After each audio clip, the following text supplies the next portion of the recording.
President Biden and Chinese leader Xi Jinping are holding a phone call this morning amid heightened tensions between the two countries and strong warnings from Beijing over rumors that House Speaker Nancy Pelosi may soon make a trip to Taiwan. That has angered Beijing. The Pentagon says it plans to ramp up U.S. military presence near Asia if she decides to go. Last week, China warned the United States that if Speaker Pelosi does go to the island, her visit would be met with, quote, forceful responses. CBS News contributor Isaac Stone-Fish joins us now to talk all about this. He is also the CEO of Strategy Risks, a China-focused research firm. Good to see you, my friend. It's been a while. You haven't been in the studio. It's good to welcome you here. Thank you. Thank you. So let's talk about this. House Speaker Nancy Pelosi potentially traveling to Taiwan. When Beijing says a forceful response, what does that mean? They like to keep these things ambiguous. It could mean some type of military response. It could mean economic response. When you say military response, Isaac, you mean like training exercises? Yes. Yes, okay. Just to be clear. Yes, it's incredibly unlikely that Beijing wants to start World War III, just to be explicit on this. Just because Nancy Pelosi is exactly. in Taiwan. And if they did want to start World War III, this is a bad way to start it. They can be a lot more strategic on it. So it does feel like the responses will be a lot more mild than people are fearing. So how realistic is it that we go beyond these military exercises that we've seen before? It's very possible. These are dangerous and unpredictable times. Right. However, it seems very unlikely that those will be a response of Nancy Pelosi's trip and rather other domestic considerations in Beijing as Chinese Chairman Xi Jinping tries to figure out what's the best way for him to keep control of the country. So we've all seen, and you've written about what has happened in Hong Kong over the last couple of years. Could we see something similar in Taiwan? Certainly hope not, but it is possible. And Taiwan is and has long been far more independent than Hong Kong, which has been since '97 part of Chinese territory. It's also far harder to take control of, being an island further off the coast of the mainland. And the U.S. government, especially U.S. Congress, being such a forceful supporter of Taiwan, makes that less likely without a military conflict but can or a I war. ask you, Isaac, though, do you think that do you believe that the Chinese are watching what is happening between Russia and Ukraine and are taking note of not only the U.S. response, Western response? Because I think a few years ago, if we had talked about this and we said, could China potentially invade Taiwan, we would have said, well, they would look like pariahs on the international community. Understanding that they're the world's second largest economy, they're intertwined. Our fates are intertwined, no matter whether we like it or not. But I wonder now if they're seeing what's happening in Ukraine and thinking to themselves, the United States is nowhere to be seen. I mean, they're providing military aid and money, but not from a military perspective, not in terms of actual boots on the ground.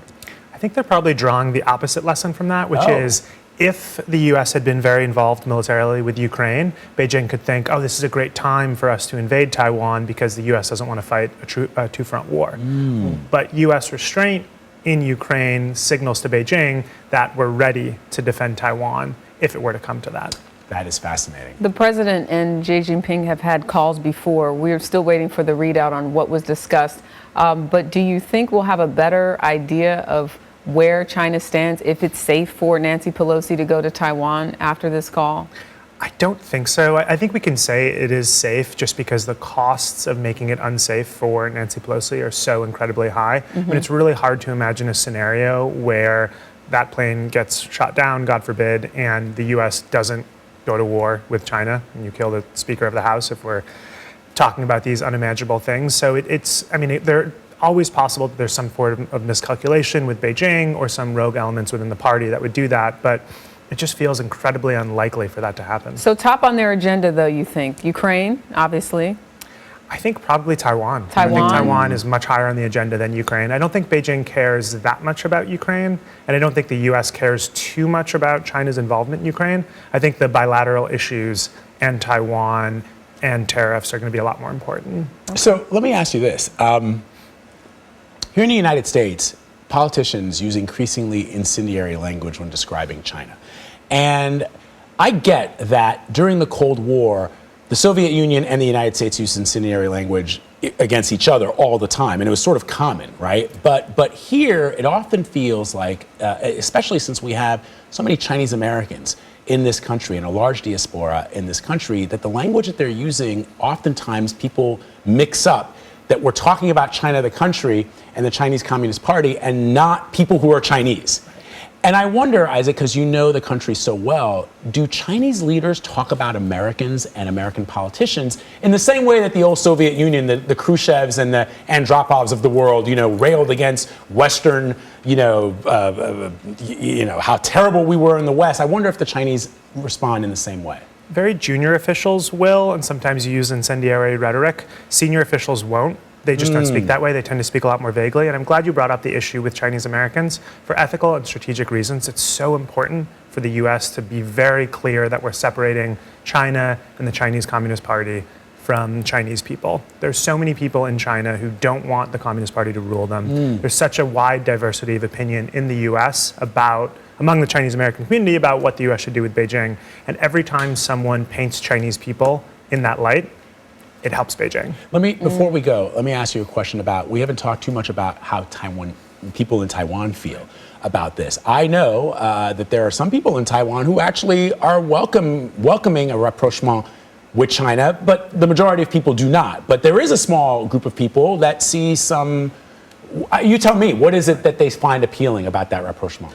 The economic values of it and being part of the world's second most powerful country. But you're right, the majority of Taiwanese do seem to believe that they are an independent nation. They have a strong independent identity, and they don't want Beijing meddling or taking over their country. And we spoke to Adam Yamaguchi earlier this morning. He said it's sort of business as usual for people who live there right now. In Taiwan. Yeah, I can speak to that. My in-laws are in Taiwan, and they're not there now, but yeah, things are proceeding as normal. Similar to Israel or South Korea, a country that's long been under threat, and people are somewhat used to it. Isaac Stonefish, thank you so much. Thank you. It's great to see you here, man. Thank you.